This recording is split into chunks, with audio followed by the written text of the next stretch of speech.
Hemos invitado a Edna Jaime de la organización México Evalúa, que precisamente evalúa al gobierno para tener mejores prácticas y que podamos tener con sus recomendaciones un mejor país. Edna, muchas gracias por estar con nosotros. Al contrario, estoy encantada de estar aquí.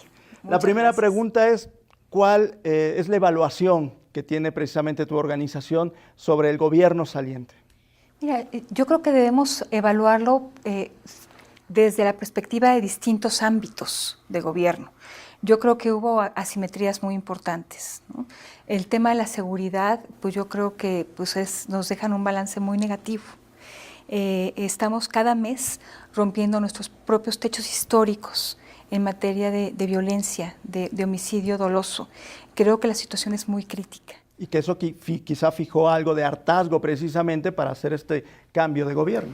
No, yo creo que en este ámbito hubo ineficacia, me parece que hubo descuido, no hubo innovación, no hubo, muy temprano en la administración se descarriló un proyecto en el que se planteaba atender las causas de la violencia a través de acciones preventivas y pues fue un proyecto que se descarriló y de hecho dejó de recibir recursos, financiamiento, entonces muy negativo en el tema de seguridad.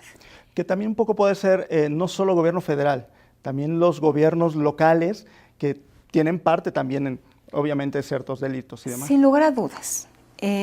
No toda la responsabilidad en materia de seguridad le corresponde al Ejecutivo Federal, pero sí creo que el Ejecutivo Federal tiene un liderazgo muy importante para poder articular esfuerzos coordinados, iniciativas que pudieran adoptarse en estados, en municipios, pero creo que este gobierno asumió que si no hablaba del tema, el tema se solucionaba. La fusión de la Secretaría de Seguridad Pública con la Secretaría de Gobernación, en principio no acabó de articularse bien y creo que el secretario de Gobernación tampoco fue su prioridad. Entonces me parece que fue un tema que se descuidó. Una falla que desde luego el próximo gobierno pudiera resolver o tener en sus manos parte de la solución. Tiene que resolverlo porque a partir del 1 de diciembre ya serán las víctimas del próximo gobierno. Y creo que este tema puede descarrilar muy pronto cualquier administración, como lo hizo con la administración del presidente Peña Nieto.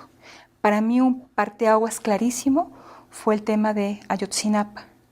Ahí creo que el proyecto del presidente, que el paquete de reformas estructurales que era atractivo y potente, simplemente se desvaneció o se descarriló, porque Ayotzinapa fue un evento de un impacto enorme, que no tuvo la respuesta del Estado mexicano que estábamos esperando.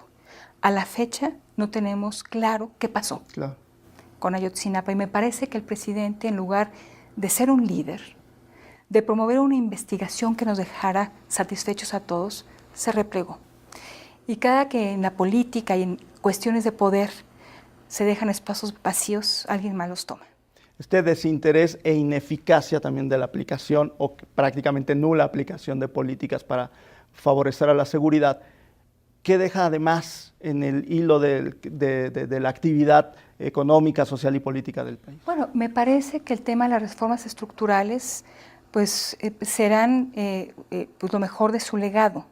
Hay muchas cosas que no pudo cosechar el actual presidente, porque los tiempos de estas reformas son largos, hay cosas que tardan en madurar, pero yo creo que la reforma energética tiene el potencial de abrir muy importantes oportunidades para el país. La reforma en materia de competencia económica, la reforma dentro de la energética, la parte eléctrica me parece muy relevante. Entonces, si se le diera continuidad a estas reformas y si les diéramos tiempo, eventualmente vamos a cosechar de esas reformas. Sí, lo reitero, se continúan, si hay liderazgo para seguir promoviendo los cambios que son necesarios en estos ámbitos.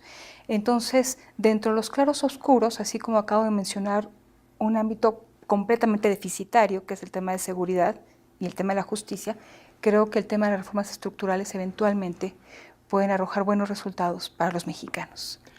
¿Cuáles serían las prioridades y cómo hacer este proceso de pacificación, como está llamando el próximo gobierno, a lo que pudiera dar seguridad a los mexicanos? Es un proceso complejísimo, porque implica, desde mi óptica, el fortalecimiento de las instituciones, generar capacidades en nuestras instituciones de seguridad y de justicia. Esto toma tiempo, pero no hay atajos. O sea, no vamos a poder construir paz ni seguridad si no tenemos policías locales profesionales, confiables, que resuelvan conflictos cotidianos. Esa es la pacificación. Evidentemente hay una dimensión de crimen organizado, pero la dimensión de la seguridad se atiende desde lo local, diría yo desde lo hiperlocal, y necesitamos actores del Estado mexicano en esa, construyendo la paz desde lo local, desde abajo. Entonces, para mí sería clave que hubiera un cambio de enfoque. Hemos visto, o se ha visto la seguridad con una visión de 10,000 metros de altura.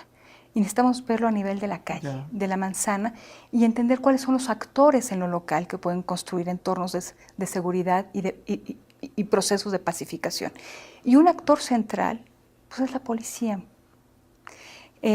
Y nos hemos atorado con la discusión de si mando único, si no mando único, y nuestras policías siguen sin ser profesionales, sin saber tirar.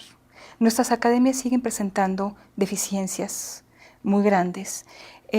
No hay todavía un servicio civil de carrera, una ruta de profesionalización para nuestras policías, sueldos dignos, o sea, cosas muy elementales que no hemos podido ofrecer y estructurar a pesar de que tenemos ya 2 sexenios con crisis de seguridad.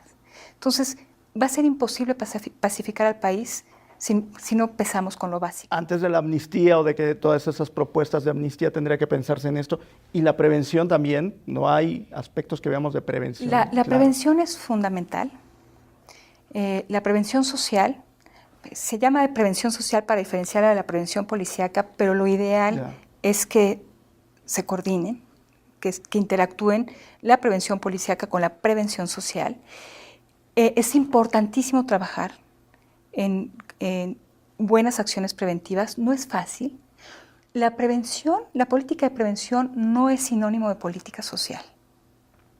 O sea, si las ponemos en el mismo cajón, si confundimos, no vamos a ser efectivos. Es que uno de los argumentos precisamente es que hay violencia, hay organizaciones de delincuencia por falta de oportunidades. Es decir, tú no compras mucho esa en un primer piso, sí es importante generar condiciones socioeconómicas que distiendan el conflicto.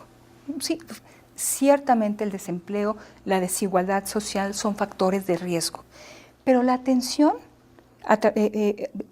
de una política de prevención es muy específica porque sí identifica factores de riesgo en un ámbito muy acotado, identifica población en riesgo y genera los instrumentos para intervenir muy específicamente. Alguien hablaba de que se trata de acupuntura, acupuntura social, y de hecho ya se había mencionado este concepto en algunos de los documentos que se generaron en este o en la pasada administración con respecto a la prevención. Sí. Y ciertamente es tener un diagnóstico muy concreto de una dinámica de violencia, de una dinámica delictiva, y a partir de ahí reconocer cuáles son los factores de riesgo, qué tipo de factores interactúan para generar una dinámica delictiva y cómo se pueden generar los instrumentos y las intervenciones correctas. Entonces sí requiere de mucha sofisticación. O sea, el diagnóstico, identificar población objetivo y después tener los instrumentos para intervenir y ser exitosos.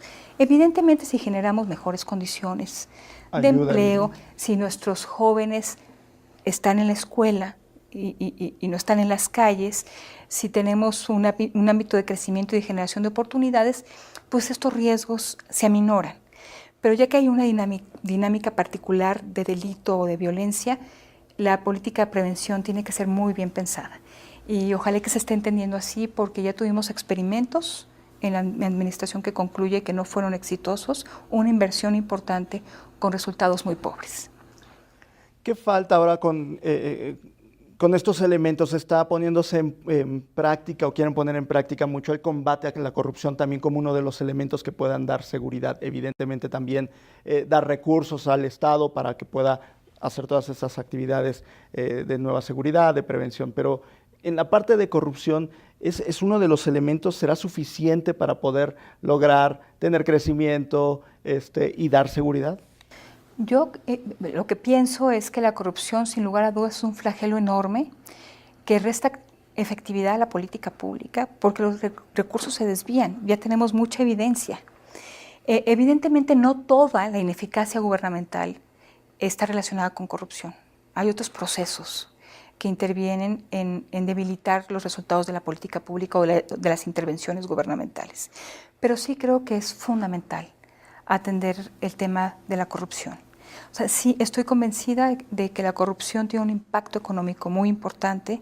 Estoy convencida de que la corrupción está desviando recursos, está estrechando las oportunidades para muchos mexicanos. Entonces me parece fundamental que esté en el centro y hay que atenderla también fortaleciendo las instituciones del Estado que tienen funciones anticorrupción. Las formas que se ven, que se están pensando precisamente aplicar, ¿crees que son las adecuadas? Pues ¿dónde hay que poner el próximo presidente ha hablado de que hay que barrer las escaleras de arriba para abajo, que hay que predicar con el ejemplo. Yo creo que es un componente relevante. No lo disminuyo de ninguna manera. De hecho, la psicología social lo tiene probado, de cuando los líderes respetan la ley, la cooperación de los ciudadanos se facilita respecto al cumplimiento con las leyes. Pero es insuficiente. O sea, necesitamos buenos mecanismos para prevenir, para detectar y para sancionar la corrupción.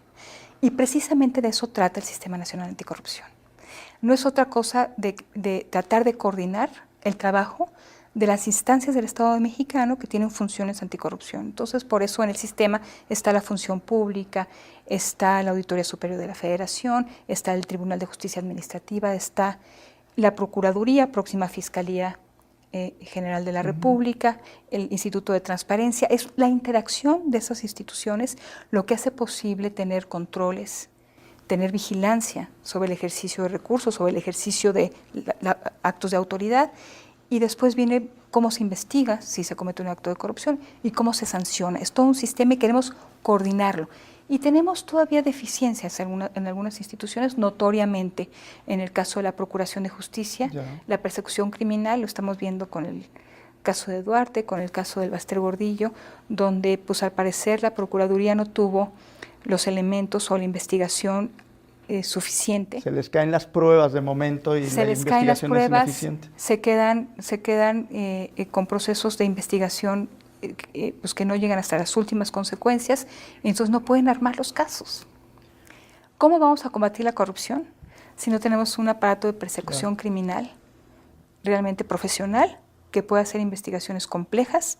Porque la corrupción en este país es de redes muy complejas que solo pueden ser desmanteladas con muchas capacidades, desde Procuraduría y desde otras instancias que conforman el Sistema Nacional Anticorrupción. ¿Qué sería la parte entonces que tú recomendarías fortalecer, pero al mismo tiempo cada una de esas instituciones que intervienen en el sistema? La reforma anticorrupción implicó una reforma constitucional y después reformas secundarias a 7 leyes.